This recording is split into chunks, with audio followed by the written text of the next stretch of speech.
Imagine strapping yourself into a machine that costs more than $100 million, rocketing off the deck of an aircraft carrier at nearly 200 miles per hour, and then pulling a maneuver so violent that your own body tries to kill you before the enemy even gets a chance. Now imagine doing that not in a Hollywood movie, but for real. In 1986, the world fell in love with a fictional pilot named Maverick, but here is what nobody told you. The real story, the actual flesh and blood men who inspired that legend, is so much more dangerous, so much more complicated, and so much more extraordinary than anything Hollywood ever dared to put on screen. Today, we are going to go behind the film, behind the myth, behind the silver screen and the sunglasses and the beach volleyball. We are going to meet the real men who flew real jets at real supersonic speeds, and who lived and died by skills so extraordinary that the United States Navy built an entire school just to teach them. We are going to meet the men of the United States Navy Fighter Weapons School, better known to the world as TOPGUN, and we are going to discover the true stories that one of the greatest blockbusters in cinema history only scratched the surface of. This is not just a story about movies. This is a story about the Korean War and the Vietnam War. It is a story about a catastrophic failure rate that nearly cost America its air superiority. It is a story about two men, Commander Frank Alt and Commander Dan Pedersen, who looked at disaster in the face and decided to build something that would change aerial warfare forever. It is a story about a real Navy pilot named John Smith, who flew so aggressively that his fellow aviators gave him a nickname that would one day become the most famous call sign in cinema history. It is a story about Duke Cunningham, the first American ace of the Vietnam era, a man who shot down 5 enemy aircraft and then fell from grace in one of the most stunning collapses in American military and political history. It is a story about a woman named Christine Fox, who was so brilliant at the Pentagon that she inspired the character of Charlie in the original film. And it is a story about what it truly means to be the best of the best when the stakes are not a movie script, but life and death at 30,000 feet. Buckle up. This is going to be one extraordinary ride. To understand why TOPGUN was born, you have to understand what happened to American aviation in Vietnam. And to understand Vietnam, you have to go back even further. You have to go back to Korea, because the seeds of disaster were planted in the skis over the Korean peninsula in the early 1950s. In Korea, American pilots flying the F-86 Sabre achieved something remarkable. They shot down enemy MiG-15 aircraft at a ratio of approximately 10-to-1. 10 enemy planes destroyed for every American aircraft lost in air-to-air combat. It was a staggering achievement. And it led the United States military establishment to a conclusion that seemed perfectly logical at the time. They concluded that the era of the dogfight was over. They decided that the future of aerial combat was the long-range missile. Why get close to an enemy aircraft when you could fire a radar-guided missile from miles away and let technology do the killing for you? This philosophy reshaped the entire American approach to building fighter jets. The new generation of aircraft, planes like the F-4 Phantom, were designed without guns. No cannons, no machine guns. Why would you need them? You had missiles. You had the AIM-7 Sparrow. You had the AIM-9 Sidewinder. You had technology. And so the American military stripped out the guns, trained its pilots to rely on missiles, and sent them to war in Vietnam. What happened next was one of the most humbling chapters in American military history. Missiles did not work the way they were supposed to. The AIM-7 Sparrow had a reliability rate so poor that pilots joked about it bitterly. The Sidewinder was better but still plagued by limitations. And the rules of engagement imposed on American pilots in Vietnam, rules that required visual identification of enemy aircraft before firing, negated the entire theoretical advantage of long-range missile combat. You had to get close enough to see the enemy anyway. You were in a knife fight. And you had left your knife at home. American pilots in Vietnam found themselves in exactly the kind of close-range, turning, twisting, clawing aerial combat that the military establishment had declared obsolete. They were flying supersonic aircraft worth millions of dollars, and they were being outmaneuvered by North Vietnamese pilots flying older, lighter MiG-17s and MiG-21s, aircraft that should have been sitting ducks. Instead, the kill ratio that had been 10 to 1 in Korea collapsed in Vietnam to something close to 2 to 1. For every 2 enemy aircraft destroyed, the United States was losing one of its own. By some measures in certain periods of the war, the ratio was even worse than that. It was a catastrophe. The Navy knew something had to change. And so they commissioned a study. In 1968, the Chief of Naval Operations directed a review of the Navy's air-to-air missile and combat performance. The man put in charge of that review was Captain Frank Ault. And what Frank Ault found when he dug into the data was shocking even to those who already knew things were bad. Frank Ault was not a man who sugarcoated things. He was a career naval aviator, a man who had flown in World War II in Korea, a man who understood exactly what combat in the air required. And what the data told him was that American naval aviation had failed on almost every level. The missiles were failing. The tactics were wrong. The training was inadequate. Pilots were going into combat without the skills they needed to survive. The Ault report, as it became known, officially the Air-to-Air Missile System Capability Review, ran to more than 400 pages. It contained nearly 200 recommendations, but the most important recommendation, the one that would change everything, was breathtakingly simple. Frank Ault recommended that the Navy create a school specifically dedicated to teaching advanced fighter tactics. A school where the best pilots would teach the best pilots. A school that would rebuild American aerial combat capability from the ground up. That school would become TOPGUN, but before the school could exist, someone had to build it. And that someone was Commander Dan Pedersen. Dan Pedersen was 33 years old when he was handed the task of creating an institution that did not yet exist. He had no dedicated facility, no real budget, no specially designed aircraft, and no established curriculum.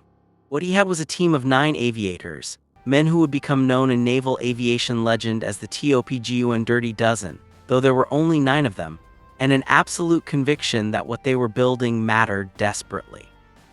The 9 original TOPGUN instructors set up shop in a borrowed trailer at Naval Air Station Miramar in San Diego, California in 1969. They had access to some aircraft that had been gathered specifically because they represented what American pilots were fighting against, the performance characteristics of Soviet-designed fighters. They wrote their own curriculum. They designed their own syllabus.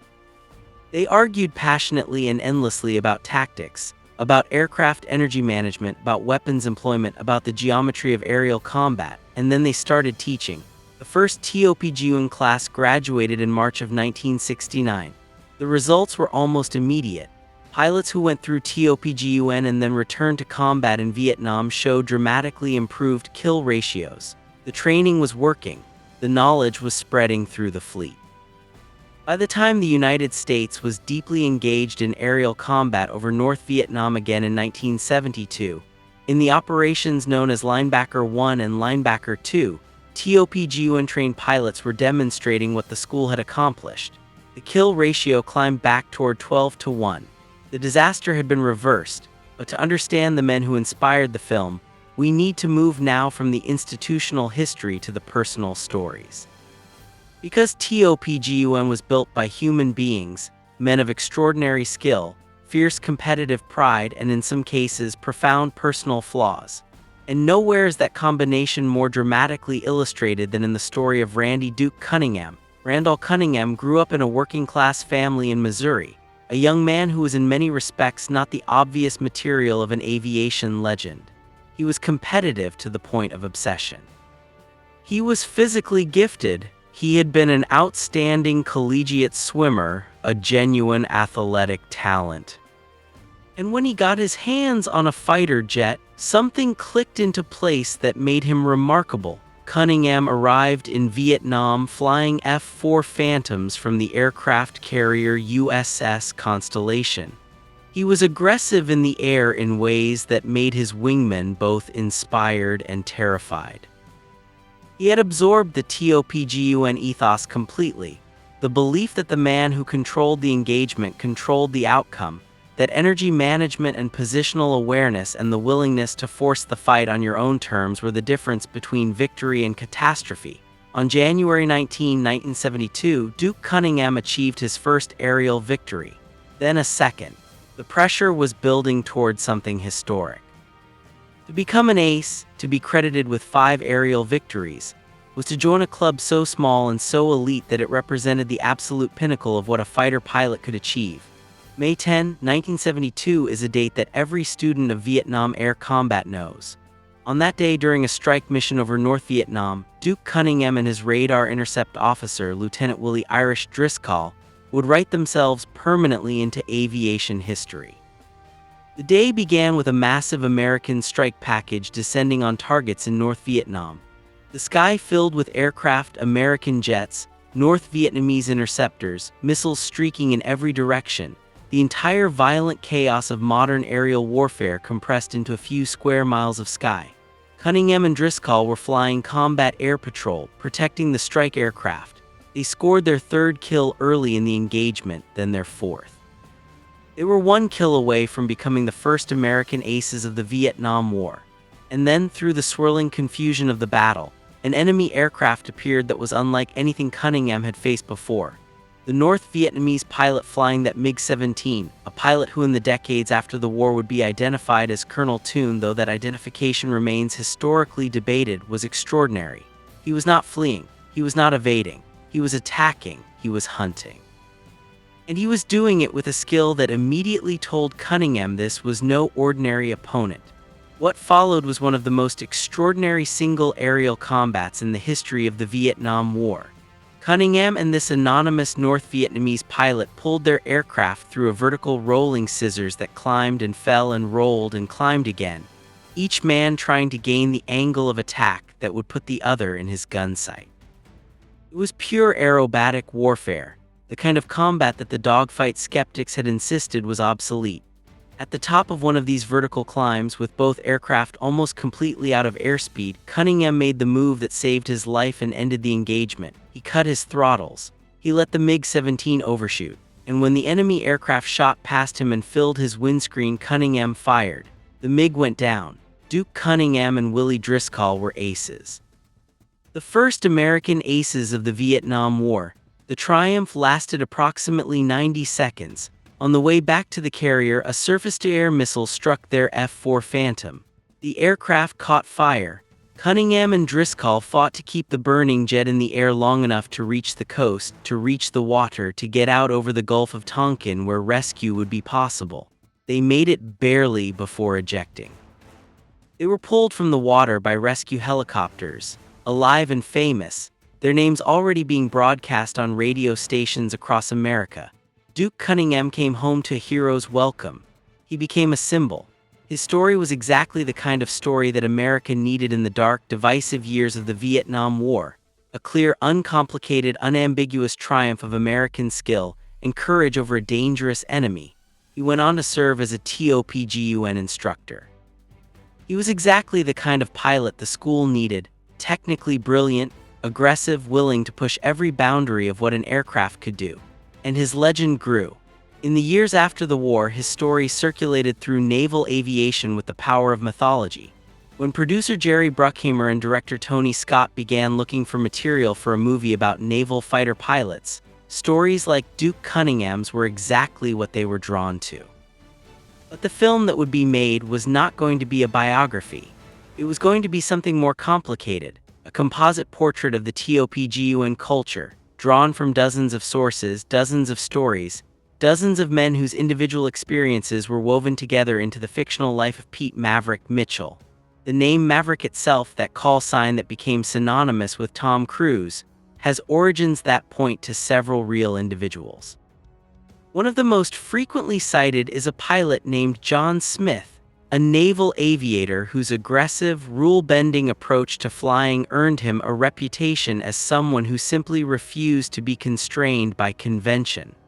The call sign Maverick, referencing the unbranded cattle of the Old West, the animal that belongs to no herd and follows no rules, fit him perfectly.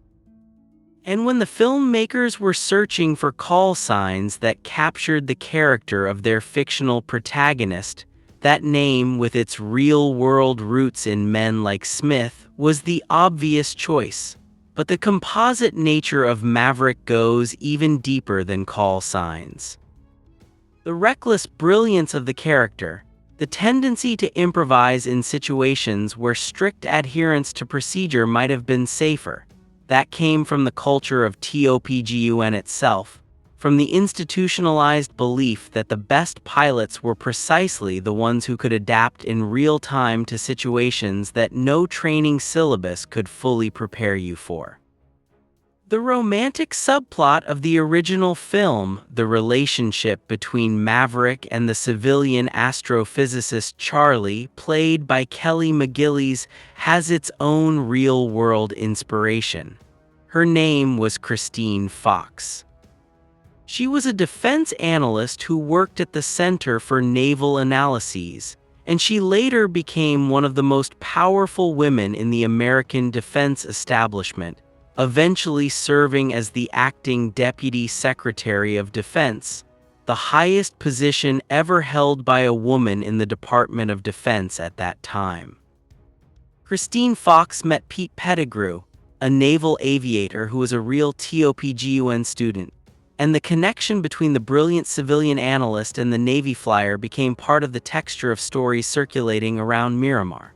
When the screenwriters Chip Proser and Jim Cash were developing the script for Top Gun, that real relationship became the template for the fictional romance between Maverick and Charlie. Fox herself has spoken about the experience with characteristic dry humor, noting that the filmmakers took certain liberties with the facts. The character of Goose, Maverick's radar intercept officer, his backseater, his best friend whose death forms the emotional center of the original film, is drawn from the broader reality of the two-seat fighter community. The bond between pilot and RIO in an F-4 or F-14 was not the polite professional relationship of colleagues. It was something closer to the bond between combat soldiers in the same foxhole. Your life depended on the man in the seat behind you. His life depended on you. That kind of shared vulnerability creates a depth of connection that the film portrays with genuine accuracy, even when the specific circumstances are fictional. The death of Goose, killed in an ejection accident during flat spin, reflects a real and terrible aspect of naval aviation in the era. Flat spins were a genuine danger in high-performance jets, particularly in the F-14 Tomcat that replaced the F-4 in fleet service. The Tomcat was an extraordinary aircraft, a revolutionary design with variable sweep wings that could reconfigure themselves in flight. But like all revolutionary designs, it had characteristics that could become lethal in the wrong circumstances. Several aviators lost their lives in flat spin accidents over the years, and the film's depiction of that danger was drawn from real events that the naval aviation community knew all too well. Now let us talk about the F-14 Tomcat itself, because you cannot tell the story of TOPGUN and Top Gun without talking about this aircraft. The Tomcat was the plane that gave the film its visual magnificence. It was also one of the most complex and demanding aircraft ever operated by the United States Navy, a machine that required an extraordinary level of skill to fly at the edge of its performance envelope.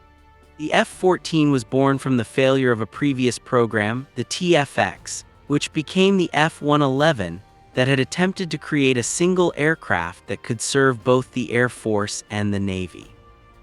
The attempt failed for the Navy because carrier operations impose constraints that are fundamentally incompatible with Air Force requirements. The Navy needed a dedicated fleet air defense fighter, and what Grumman Aircraft Corporation delivered was unlike anything that had come before. The swing wing, the variable geometry design that allowed the F-14 to sweep its wings back for high-speed flight and extend them forward for low-speed maneuvering, was not merely a visual gimmick. It was a genuine aerodynamic solution to a genuine problem. At low speeds for carrier approach and combat maneuvering, extended wings gave lift. At high speeds, swept wings reduced drag and allowed the aircraft to reach velocities approaching Mach 2.5, 2.5 times the speed of sound. It was a machine of extraordinary capability, and it demanded pilots of extraordinary skill. The men who flew the Tomcat at NAS Miramar in the years when the film was being made were exactly the kind of aviators whose real experiences fed into the mythology of the movie. They flew the fleet intercept missions, the long-range patrols that kept carrier battle groups safe from Soviet bombers and their cruise missiles during the long twilight of the Cold War. They also flew the TOPGUN syllabus, the intense aerial combat maneuvering exercises that kept their skills sharp and their competitive fires burning. And competitive those fires certainly were. The culture of naval aviation, the carrier aviation community specifically, was one in which competition was not merely accepted. It was celebrated, it was cultivated, it was the point. Every pilot in the community measured himself against every other pilot. Who had the best pass aboard the boat? Who shot down the most bandits in the exercises? Who could sustain the tightest turn at the highest speed for the longest duration? The culture that the film captured, the raw, unashamed competitive drive of the fighter-pilot community, was not Hollywood invention. It was documentary reality. One of the pilots who embodied that competitive reality most completely in the era of the film's production was a man named Viper, not his real name, but his call sign, and in the TOPGUN world, call signs were in many respects more real than birth names.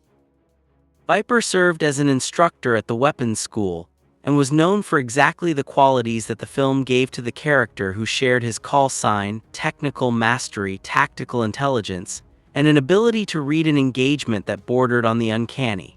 The film's Viper, played by Tom Skerritt, was meant to represent the elder statesman of the TOPGUN community, the man who had seen everything and could teach everything. The real Vipers, there were several over the years who earned that call sign, lived up to the character in ways that Hollywood could only approximate. The production of the film itself was a story of real aviation mixed with cinematic creation. The Navy gave unprecedented access to its aircraft and facilities. F-14s from the real fleet flew in the film. Real carrier flight deck operations were filmed aboard real ships. Some of the aerial sequences were so authentic that naval aviation professionals who watched the film recognized specific maneuvers from specific exercises. The Navy's cooperation was not purely altruistic. The service recognized that the film would be a recruiting phenomenon, and indeed it was. Recruiting stations across the country were overwhelmed with young men who walked out of theaters wanting to fly Navy jets. But the Navy's involvement also meant that the film had to be, in certain respects, carefully managed. Stories that were too dark, too complex, too reflective of the genuine moral and psychological costs of fighter-pilot culture were smoothed away. The recklessness that got men killed was reframed as heroism. The psychological darkness that haunted some of the men who lived this life was replaced with dramatic narrative arcs that resolved in triumph rather than tragedy. Because the real stories did not always end in triumph, Duke Cunningham's story did not end in triumph. After his military career, Cunningham entered politics. He won election to the United States House of Representatives from California. He served for 8 terms. He sat on the House Intelligence Committee and the House Appropriations Committee, positions that gave him access to classified information and influence over defense spending. And then in 2005, he pleaded guilty to charges of bribery, tax evasion, and fraud. He had taken $2.4 million in bribes from defense contractors in exchange for steering government contracts in their direction. Duke Cunningham, the greatest ace of the Vietnam War, the first American ace of that conflict, the man who had risked his life for his country and been decorated for extraordinary valor, went to prison. He served 8 years of a nearly 9-year sentence. It was one of the most dramatic falls from grace in the history of American military heroism, and it is a story that the world of Top Gun mythology never quite absorbed. The contrast between the Cunningham who shot down 5 enemy aircraft over Vietnam and the Cunningham who sat in a federal courtroom and admitted to corrupting the very government he had once risked his life to defend, that contrast is not a simple story. It is a deeply human story, a story about what happens to men who define themselves entirely by a single extraordinary chapter of their lives and find themselves lost when that chapter ends. Other men who lived in the world that inspired Top Gun found different challenges.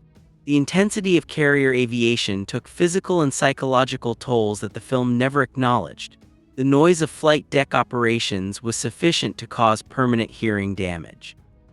The stress of combat operations and carrier approaches, the most dangerous maneuver in peacetime aviation, wore on the human nervous system in ways that did not simply resolve when a deployment ended. The divorce rates in the carrier aviation community were high. The alcohol problems were real.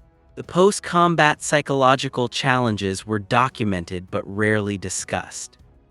And yet the men who chose this life, who went back again and again to the carrier deck, to the catapult shot that launched them into the sky and the arrested landing that slammed them back onto it, did so with their eyes open.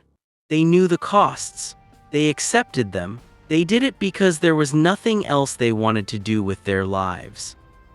Because flying a supersonic fighter jet off an aircraft carrier in defense of the United States of America was, for these men, the most meaningful thing they could imagine doing with their time on Earth.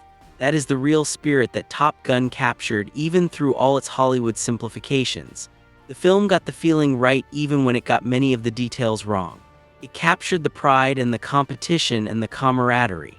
It captured the visceral physical thrill of the flight. It captured the way that men who fly at the edge of what human beings and machines can do together develop a bond that is unlike any other bond in the world. Now let us talk about some of the other real pilots whose stories lived in the shadows of the film without ever being fully told. Because the TOPGUN school produced not just one generation of legends but many, and each generation added to the institutional mythology that the film only partly represented. One of the most important but least celebrated figures in the real story of TOPGUN is a man named Mel Holmes. Holmes was one of the original 9 instructors, one of the founding members of the school, and it was his passion for the academic rigor of aerial combat that helped give TOPGUN its intellectual foundation. He insisted that teaching good tactics was not enough. Pilots needed to understand the physics of aerial combat at a level deep enough to improvise, to create their own solutions in real time when the situation did not match anything in the training syllabus. Holmes helped create a culture of intellectual engagement with the problem of aerial warfare that distinguished TOPGUN from every other aviation training program in the world. Another of the original founders, Jim Rulifson, brought a different kind of genius to the school. Rulifson had the ability to look at an aerial engagement, to watch 2 aircraft maneuvering against each other at high speed and see patterns that others missed. He could predict, with unnerving accuracy, what a pilot was going to do next based on what he had done in the past. He helped develop the TOPGUN principle that you could defeat an enemy pilot not just by being faster or more maneuverable, but by being smarter, by understanding how a pilot's training and habits created predictable patterns that could be exploited. The film's version of the TOPGUN school focused almost entirely on individual heroism and competition. The real school was equally focused on the hard, difficult work of collective knowledge building. When an instructor learned something new, developed a new tactic, discovered a new maneuver, identified a new weakness in enemy aircraft performance, that knowledge went immediately into the curriculum, into the training of the next class, into the broader pool of understanding that the entire fleet would eventually benefit from. It was in many respects a model of institutional learning that the entire American military would eventually try to replicate in other domains. Let us talk for a moment about the aircraft of the enemy, the aircraft that TOPGUN pilots trained to defeat, because understanding those aircraft gives a dimension to the story that the film never explored. The MiG-17 that Duke Cunningham faced over North Vietnam was a design of the early 1950s, a swept-wing subsonic fighter that had been designed to counter the F-86 Sabre and its contemporaries. By the time of the Vietnam War, it should have been completely obsolete. Instead, in the hands of skilled Vietnamese pilots, it proved extraordinarily dangerous. Its tight turning radius at low altitudes, its cannon armament, 3 cannons that functioned reliably unlike the American missiles, and the training of the men who flew it made it a formidable adversary. American pilots who dismissed the MiG-17 as antiquated paid for that mistake with their lives. MiG-21 was a different kind of challenge. Where the MiG-17 was a knife fighter, the MiG-21 was a speed merchant. It was small, fast, and difficult to see a radar-guided missile threat in the hands of a pilot who could close to missile parameters and disengage before the Americans could react. The North Vietnamese used it in precisely the ways its designers intended, making it a constant threat throughout the conflict. Soviet-designed fighter aircraft were not inferior by design. They were designed for different operational concepts, reflecting different doctrines and different assumptions about how wars would be fought. Understanding those differences, really understanding them, not just memorizing performance specifications, was central to what TOPGUN taught. You could not defeat an enemy aircraft you did not understand, and you could not understand an enemy aircraft you had never flown. This brings us to one of the most remarkable and least discussed aspects of TOPGUN's history, the acquisition of actual adversary aircraft for training purposes. Over the years, through means that remain partially classified and are not widely publicized, the United States military acquired examples of Soviet-designed aircraft. Defecting pilots brought aircraft with them. Captured machines were evaluated. Intelligence operations provided technical data. And eventually, real MiGs were flying from American air bases in classified programs whose existence was not officially acknowledged for decades. TOPGUN instructors who flew against real MiGs as part of these classified programs came away with knowledge that simply could not be obtained any other way. You could simulate a MiG-21 in a different aircraft. You could approximate its performance envelope using other jets. But you could not duplicate the exact aerodynamic feel of the real thing without the real thing. The knowledge gained from those programs flowed back into the TOPGUN curriculum and became part of the invisible foundation of American air superiority. The sequel Top Gun Maverick, released in 2022 after a production saga that stretched through years and a pandemic, attempted to reckon with some of this history in ways the original film never did. The sequel brought back Tom Cruise as an older Maverick, a man still flying but at the margins of a Navy that had largely moved past what he represented. It introduced the theme directly relevant to the real history of the transition from manned fighter aircraft to drones, from human judgment to algorithmic decision-making. That theme resonated because it was, and is a genuine debate in real military aviation. The unmanned systems revolution is not a science fiction scenario. It is a present reality. Drones flew combat missions over Afghanistan and Iraq and Syria. They delivered lethal strikes with precision that manned aircraft could not match in certain scenarios. The question of what role human pilots would play in the future of air combat, and specifically the question of whether the extraordinarily expensive and extraordinarily dangerous process of training carrier fighter pilots could be replaced or supplemented by autonomous systems, is one that real military planners and real defense analysts argue about every single day. The real mavericks of the 21st century are grappling with this question personally. Men who devoted their lives to mastering an art that took years to develop and endangered their lives every time they exercised it. These men now watch as the institutions of which they were the finest expression consider whether the art they mastered is still necessary. It is a complicated emotion, one that the sequel gestured at but did not fully explore. But let us return for a moment to the human beings at the center of this story, because no amount of institutional history or aircraft performance data captures what it meant to be a TOPGUN pilot in the way that individual stories do. There's a story not widely reported but known within the naval aviation community of a TOPGUN instructor in the 1980s who pushed an F-14 beyond every limit in the flight manual trying to demonstrate a maneuver to a student. The aircraft entered a departure from controlled flight, the kind of violent, disorienting event where the aircraft is no longer responding to control inputs in predictable ways. The instructor recovered. The student watched and learned. That kind of controlled courting of disaster, the willingness to go right to the edge of what the aircraft and the pilot could survive and then come back, was not recklessness. It was the art form of the profession. There is another story from the same era of a TOPGUN student who was so far behind in a training engagement, who was in a position so tactically disadvantaged that every textbook answer said the fight was over, who found a way to reverse the geometry through a maneuver so unconventional that the instructor who had him beaten could not immediately process what was happening. That student passed TOPGUN at the top of his class. The maneuver he invented in that desperate moment became part of the curriculum. That is how the school worked. The students taught the teachers as much as the teachers taught the students. The women of naval aviation deserve a chapter in this story that they almost never receive. The original film was made in 1986, before women were flying combat aircraft in the United States military. The Charlie character, inspired by Christine Fox, was a civilian, which was the closest the film could get at the time to representing the growing role of women in the aviation world. By the time of the sequel, that had changed completely.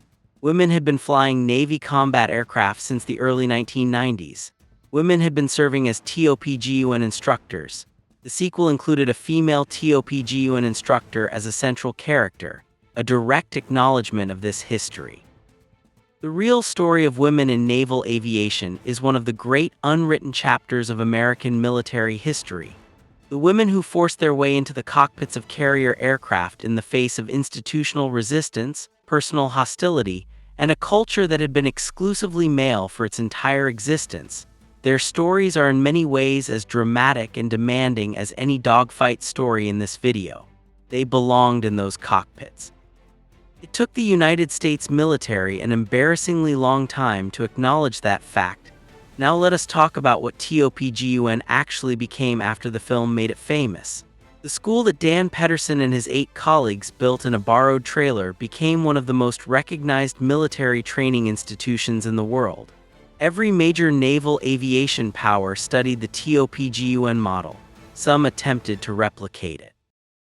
The Royal Navy, the Royal Australian Air Force, several other allied air forces sent their pilots through TOPGUN or developed their own programs based on TOPGUN principles. In 1996, TOPGUN was moved from NAS Miramar, which was transferred to the Marine Corps, to Naval Air Station Fallon in Nevada.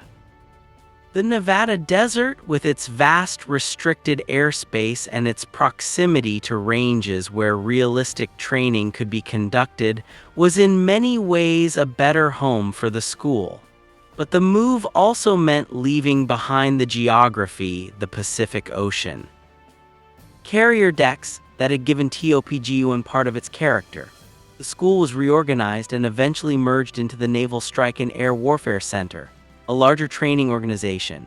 TOPGUN still exists within that organization, still graduates classes, still produces the finest fighter aviators in the world. But the institutional landscape has changed around it, and the arguments about what kind of training actually produces the best combat aviators continue. One of the things that TOPGUN got right from the very beginning, and that its successors and imitators have sometimes struggled to replicate, was the relationship between the school and the fleet. TOPGUN graduates did not stay at the school.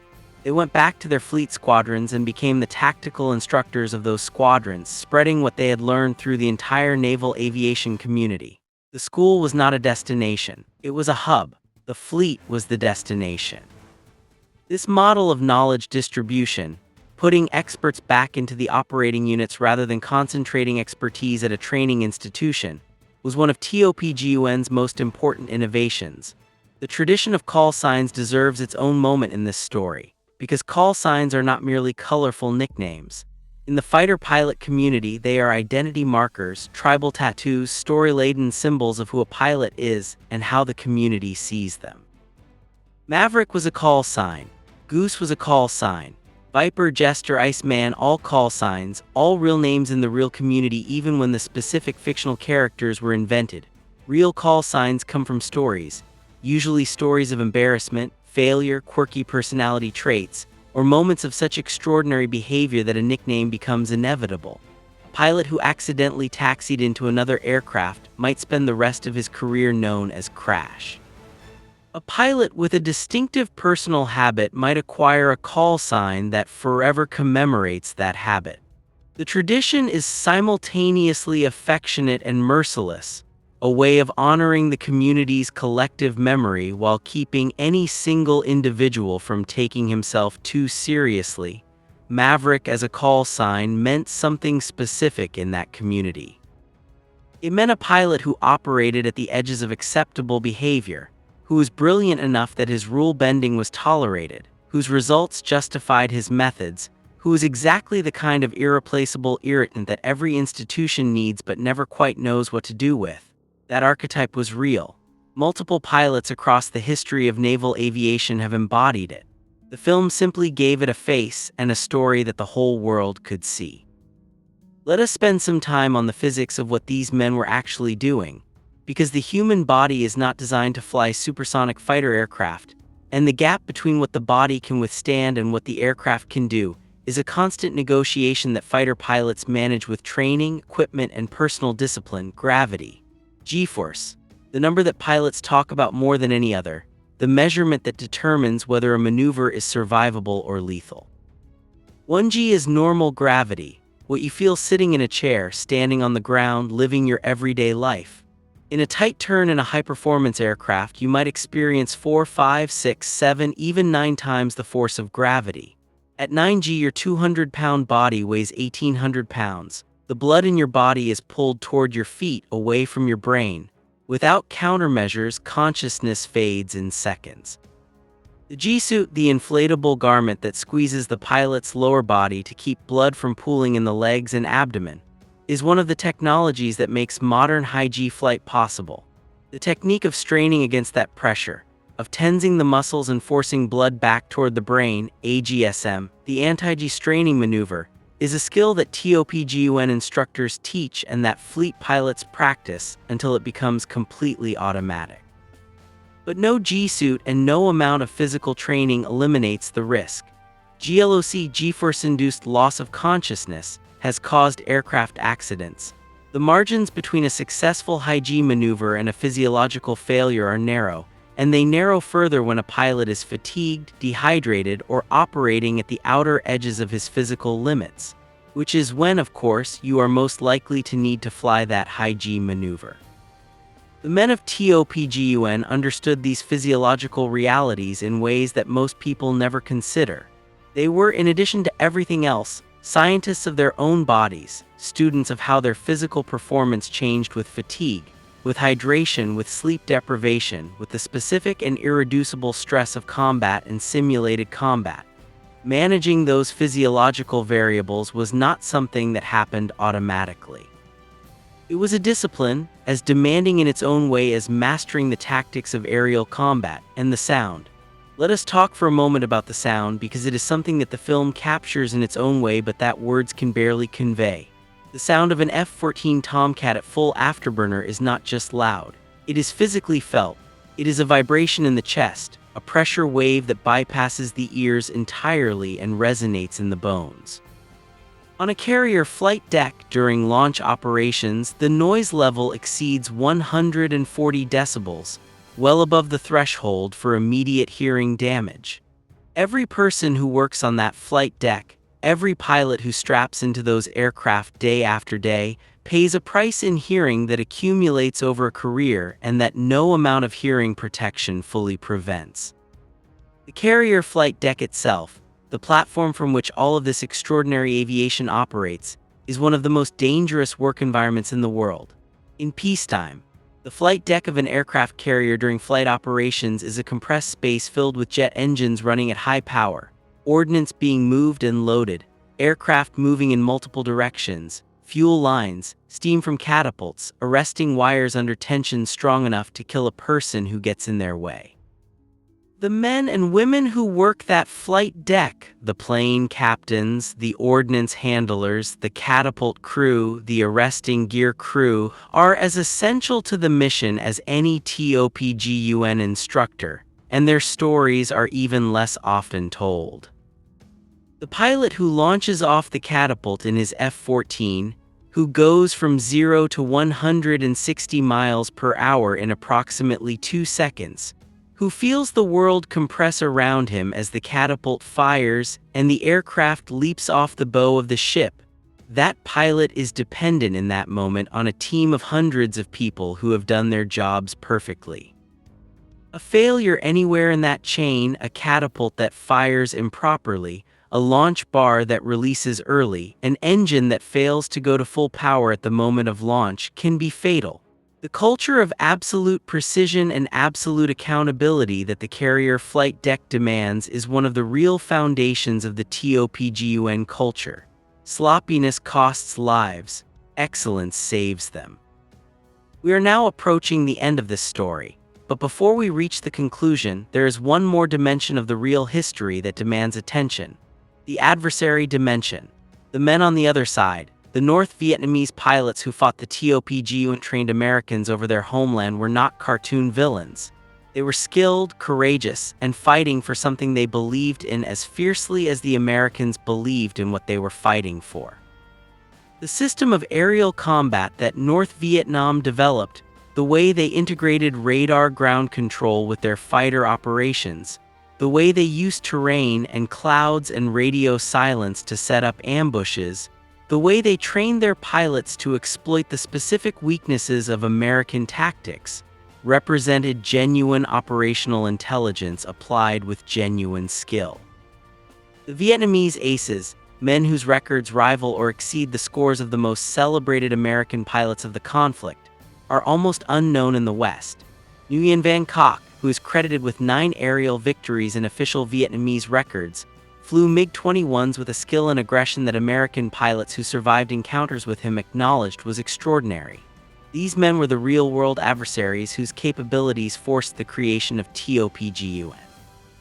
Understanding them, respecting their skill even while opposing everything they served, was part of what the best TOPGUN instructors taught. The tradition of professional respect for a skilled adversary, the acknowledgement that the man in the other cockpit deserves your full attention and your best flying even as you are trying to kill him, is one of the oldest traditions of aerial warfare. Going back to the first dogfights over the Western Front in the First World War, Top Gun gestured at this tradition with the honor given to fallen pilots regardless of nationality. The real tradition is deeper and more complicated than any film could fully capture. And so here we are, at the end of a story that began with a performance failure in the skis over Vietnam and led to one of the most celebrated aviation films in history. A story that runs through the brilliance of Frank Alt and Dan Pedersen and the original 9 founders, through the extraordinary courage and complicated life of Duke Cunningham, through the quiet genius of Christine Fox, through the physics of supersonic flight and 9G turns and carrier landings in the black of night, through the men who lived this life and the institutions they built and the culture they created, and the film that showed the world a simplified but emotionally true version of what they were. The real Mavericks were not fictional. They flew real jets and died real deaths and won real victories and faced real failures. They built an institution that changed aerial warfare.